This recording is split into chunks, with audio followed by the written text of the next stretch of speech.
Hello and welcome back to a new episode of the Good Old Podcast. I'm Jacquie Franciulli from Wahoo's 24/7. And as you can see, we have a special guest today, Mike Barber from Hoops HQ and Associated Press.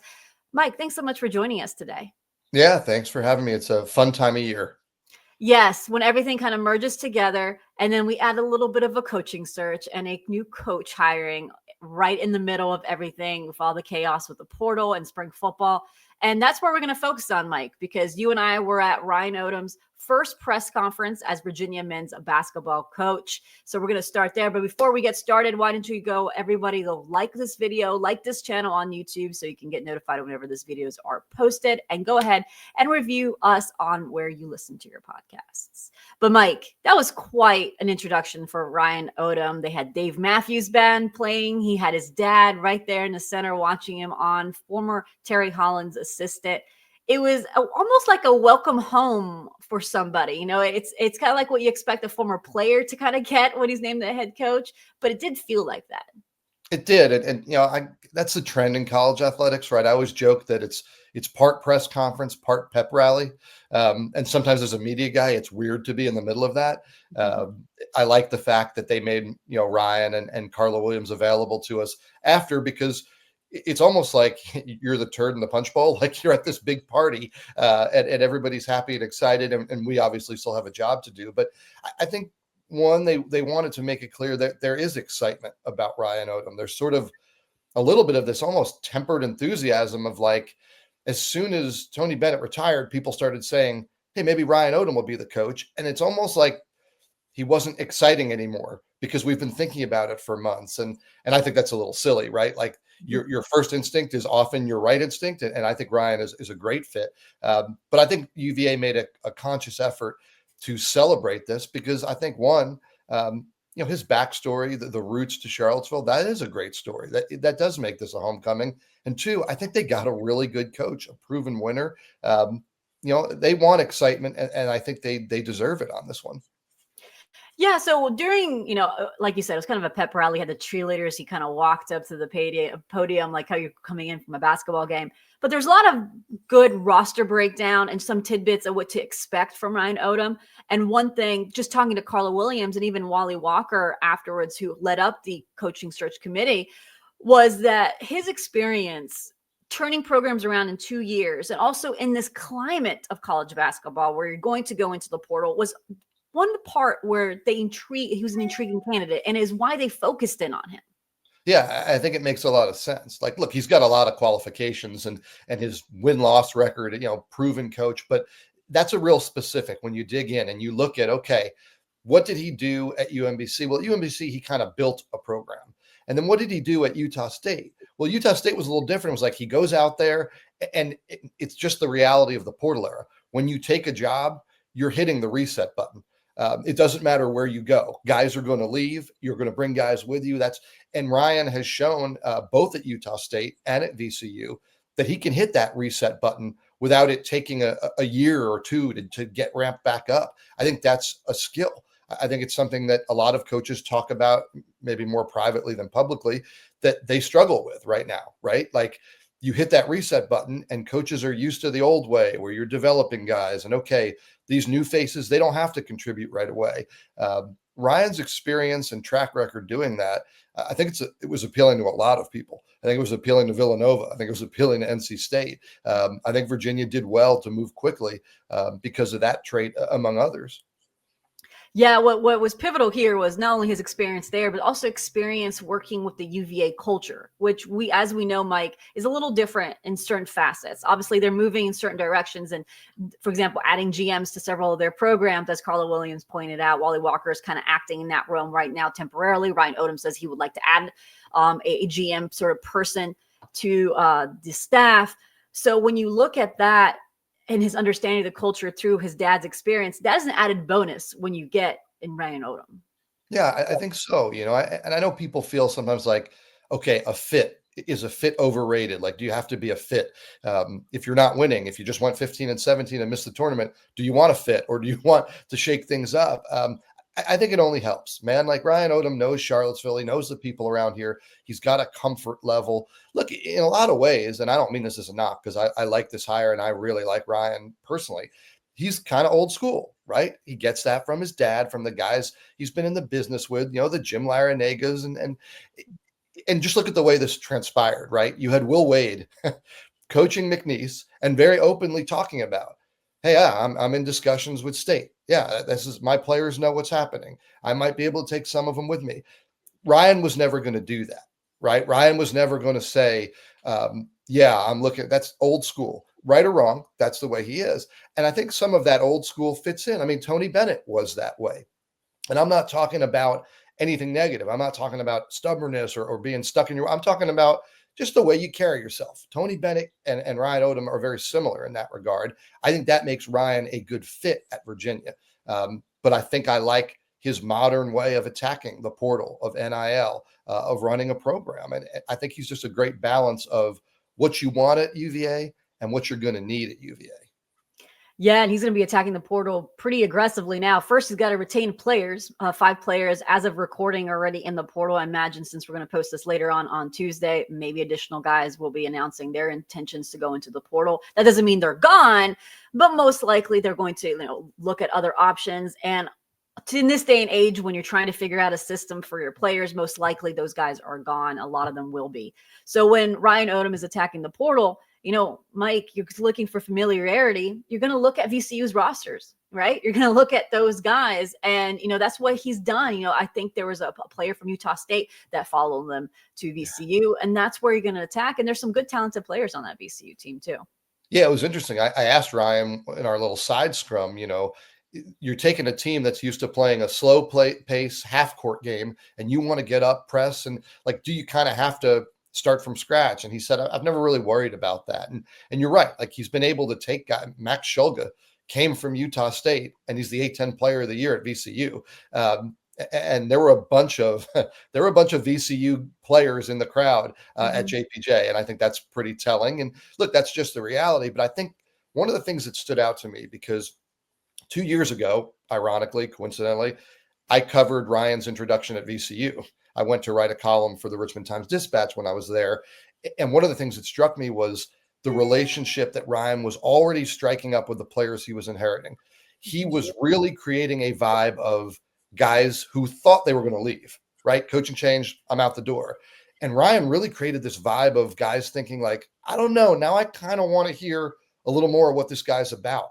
And it really struck me at the press conference at Virginia when he applauded the players. He had them stand to be recognized, but he didn't stand there kind of looking them over. He was clapping, right? He was applauding them. And then he talked about how impressed he was seeing their metamorphosis from the team that he scrimmaged against days after Tony Bennett surprised everybody and retired. They had that private scrimmage to where they had gotten to. And I thought that, I don't know if it resonated with those guys, but if it were me, it would.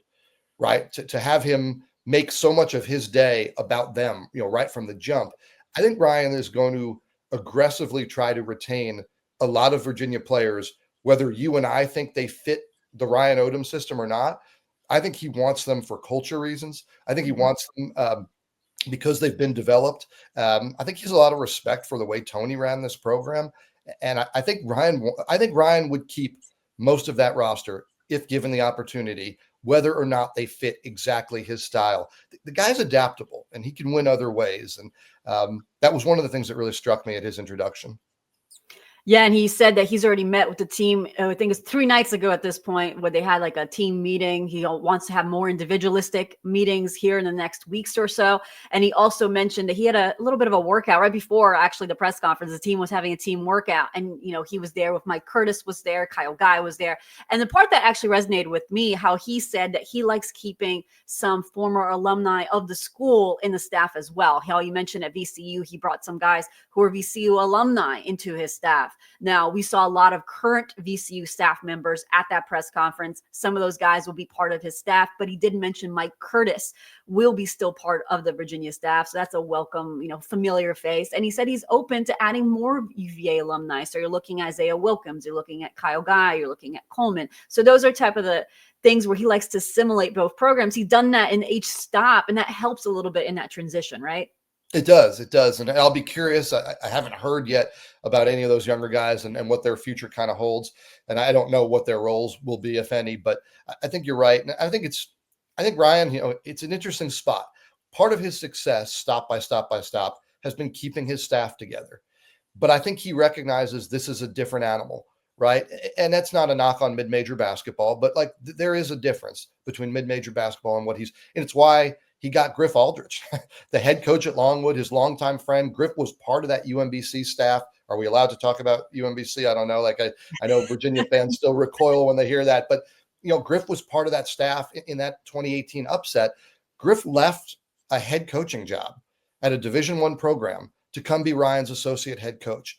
Like that's a big deal. And throwback, I keep talking about, Tony, but Richie McKay did that for Tony Bennett. And part of it is, opportunity to be in the ACC. Part of it is the coach recognizing I need more. I need more firepower on my bench. I'm Tony Bennett. I'm a really good coach, but I want Richie McKay on my bench. Okay. I'm Ryan Odom. I've won everywhere I've been, but I want Griff Aldridge on my bench. So it's going to be an interesting balance as he puts the staff together.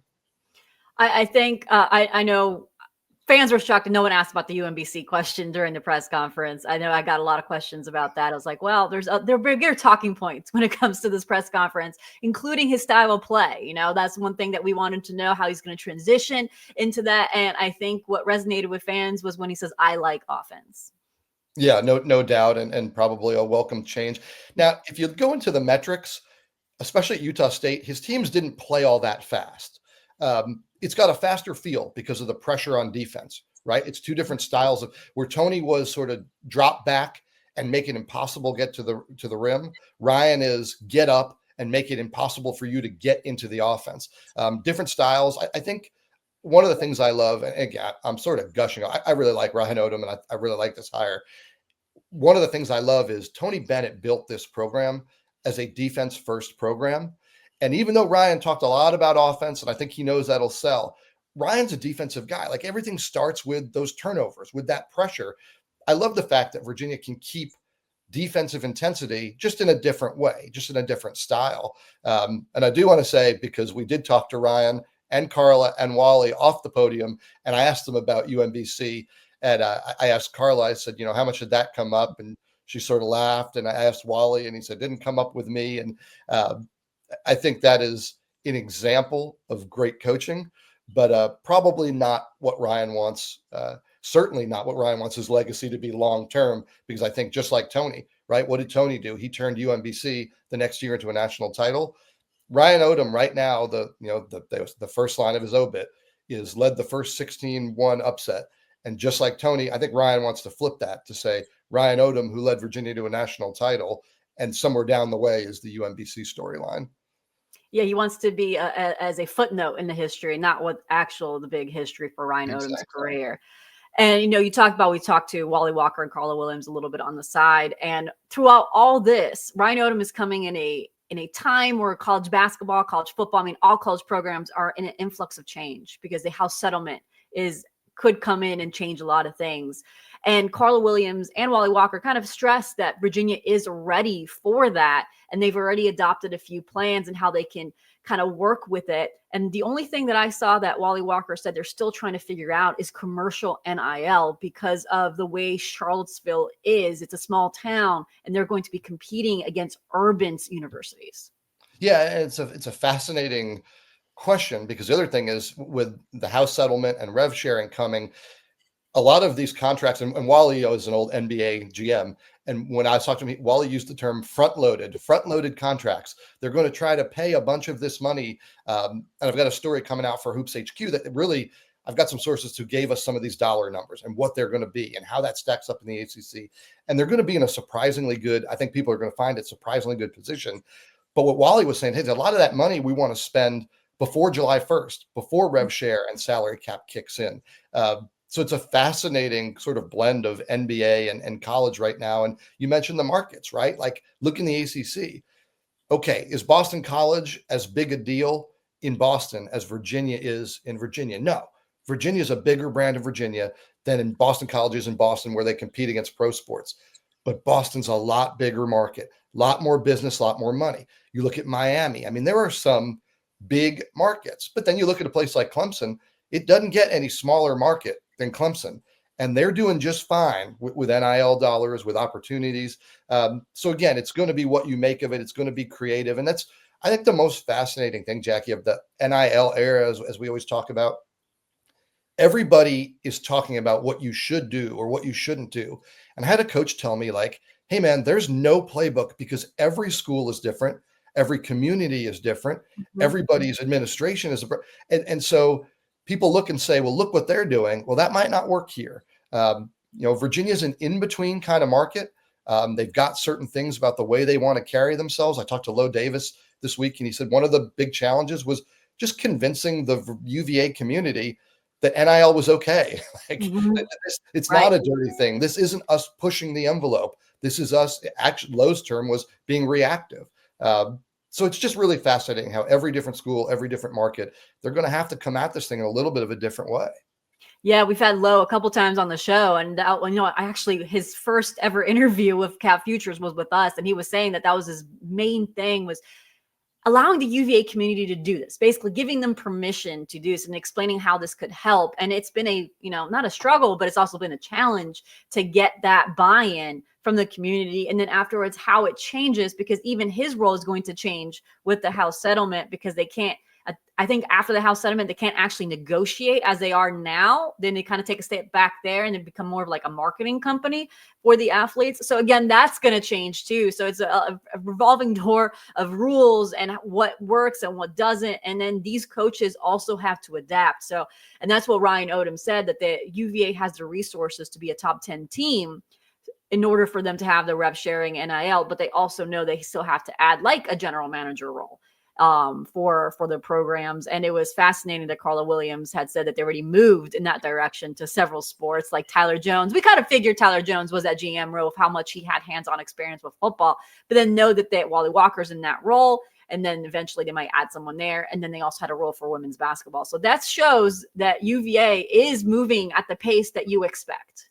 Yeah, and it was, you and I were talking off air about this, but kind of funny, right? Like, so many people criticize Virginia for moving too slow, for being reactive, and they've got people doing the work, and they just didn't publicize it. And wouldn't you want your fan base to know, hey, we're not sitting on our hands. We're not getting caught napping. Like, maybe we haven't titled somebody the general manager, but yeah, we've got somebody in these roles and we're adjusting. It's very odd to me when they don't promote stuff like that, because it opens them up to criticism. Look, when you're an athletic department at this level, there's going to be criticism. There's going to be things that you do that don't work out. There's going to be things you do that you mess up. Like, that's just the way it is. But when you're doing something right, like, maybe let people know to take one or two things off the plate of criticism. I told you, I did a double take when she said that. Like, what? Why would you not have told us that all year? Right. Self-promotion is great. UVA has been doing some good things. I had a podcast about how football, they helped with the portal. It was a lot of buy-in after that big donation, and they were able to get kids in that, historically it was a little harder for admissions because the deadlines were passed. But I mean, when you're paying for the national title, you should give a guy a little bit of leeway about when he can get admitted into the program, and which they did. I mean, UVA is moving in the right direction. They just, sometimes they need to promote what they've been doing a little bit more. And hopefully will be a start of that, with Carla Williams giving us more details there. Well, Mike, final thoughts on just Ryan Odom, the hire, what you saw in the press conference, and what is the first big challenge for Ryan? Yeah. Have I mentioned that I like Ryan Odom and I like this hire? I don't know if I've said that yet on this podcast.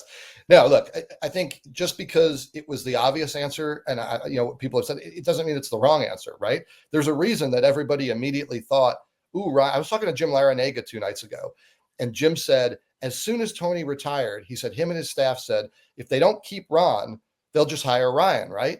It's perfect.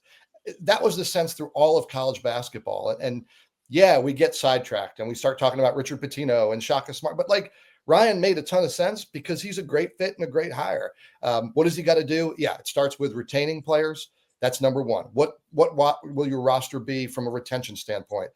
Move quickly, because when you find out what you have and what you don't have, you need to go address it in the portal. Like, look, it's great that you're armed with money now, and that, Carla said significant increase, but you got to be in position to use it. You got to use it correctly. right? I mean, I think a lot of people know this, but the highest paid NIL player on the Virginia roster this year was TJ Power. Guy Mhm. averaged 1.3 points a game. When you're working with a limited NIL budget, you can't miss like that. And look, TJ may develop into a player at UVA or elsewhere, but you can't miss like that. So I think it's really important for Ryan to identify what's coming back, identify what he needs, who's coming with him from VCU, and get that roster together. I have full confidence in Ryan Odom that whatever this roster looks like, he's going to make it competitive this year as he moves in the direction he wants going forward. But you need to do that quickly. Everything's sped up in college basketball. The hiring process, super awkward. You're in the NCAA tournament and you got to figure out where you're going next. The calendar is sped up. And I think that's the biggest thing is Ryan he wants to play faster on the floor. He needs to be fast off the floor as well. You know what's awkward? Kids entering the portal right during the middle of March Madness and NCAA tournament. That's awkward too. And you're still It playing. makes no sense. I mean, just push that back till after the Final Four. And I know the argument is, well, kids are still going to make their deals. There's still going to be contact. Okay, good. But do what you can do. Like, I hate the sense of throwing your hands up and being like, well, it's not going to work, so we'll just do nothing. Like, just push the deadline back. Let coaches say, let players say, we're going to let the season end. Like the Super Bowl, right? The NFL always bars you from making big announcements during Super Bowl week. Let's just get through the Final Four and then get everybody on the same calendar. Right. It's not like, for example, football, the football transfer window, you're competing with early enrollment and all that. I mean, these kids are going to be on campus in the summer going into the fall. It's not like this is an enrollment issue. That's why football is hard to change because they want to get in January. So that's a little harder to negotiate that window. But at basketball, there's no rush for enrollment. Yeah. So I don't know why they don't move it. Yeah. I mean, again, people argue it's not going to be that effective. And I always argue, we'll do something. If it helps a little bit, great. Because again, like I talked about Will Wade, I don't know that what Will did was wrong, right? Like, I kind of like Will's approach. He told everybody from the president down to the team, hey, I'm looking, I might be out there. I might take you guys, but let's do something special at McNeese so that we're proud of what we did this year. And then we'll see. I think that might be the way we're going in the future. Yeah, and to be fair, I know that the argument there is that it affects the team's play, but McNeese showed that didn't affect their play in that first game. The Will Wade talk was leading up to the NCAA tournament, and he was pretty frank with them, and they didn't play like a team that was disillusioned or playing in a way where they were still playing. They were still passionate about playing. Yeah, and I think that, again, sometimes it takes some, and Will's a little out there. Sometimes it takes somebody who's a little bit out there to do it, to show, hey, it's going to be okay, man. Like, I think it's a bigger distraction, and this isn't a criticism of Ryan, but to have all the talk and to have it sort of behind closed doors and people wondering. There was no wondering in that McNeese locker room. Will Wade was going to get a bigger job and leave, and the best players at McNeese are going to have a chance to go with him, and the middle players, he's going to help them find somewhere else to cash NIL checks. And everybody knew it, and they said, cool, let's go to the NCAA tournament and win some games. And I think, whether you like it or not, I think that's the future. Yeah, and then if you're a McNeese player, you're thinking, well, I'll be on national stage. If I enter the portal here, this is the best way to get a tape going. People are watching me right now. So it's a little give or take there, right? The players know what's the deal so that they can, act accordingly. And then they could be like, why would I not play to my best abilities? Because this is where, I can compete. Yeah, I had a coach tell me it feels self-serving, but it's not. You're serving each other, right? Like, you're the coach, but you're helping these players get somewhere better. You're the players and you're helping the coach get somewhere better. And honestly, like, look at McNeese. The first thing Will does when he wins that game is he goes and hugs the AD and climbs into the stand and hugs the president. Like, he helped the school. Like, everybody wins. And we just have to get over the idea of the old school. There's a right way to do it. There's no right way. The floor is moving underneath you. Do right by your players, win games, and everybody, I think, comes out ahead. Yeah, if anyone tells you there's a right game plan for this, obviously, I'm just telling you, they're flat out lying to you because there's no way to handle it. Like you said, different communities, different schools, different personalities. It's just all over the place. Well, Mike, thanks so much for joining us. Would you let everybody know where some of your next work is coming? Yeah, you can follow me at Hoops HQ. That's Seth Davis's college basketball site. I'm also working for the Associated Press. And the easiest thing to do, just follow me on Twitter at still Mike Barber. I'll put all my links wherever I'm writing there and try to share that all. I appreciate your hot takes always on your Twitter timeline. So thanks, Mike, for joining us. Thanks for having me. And thanks everyone for listening to this new episode. You can find our complete transfer portal tracker and coverage on Wahoo's 24/7. On Tuesday afternoon, we'll have our VIP targets to watch, include some former familiar names from the Richmond area. And then also we'll have spring football coverage starting again on Wednesday, when we'll have open practice and Tony Aylett available to us. For now, everyone, thanks for watching.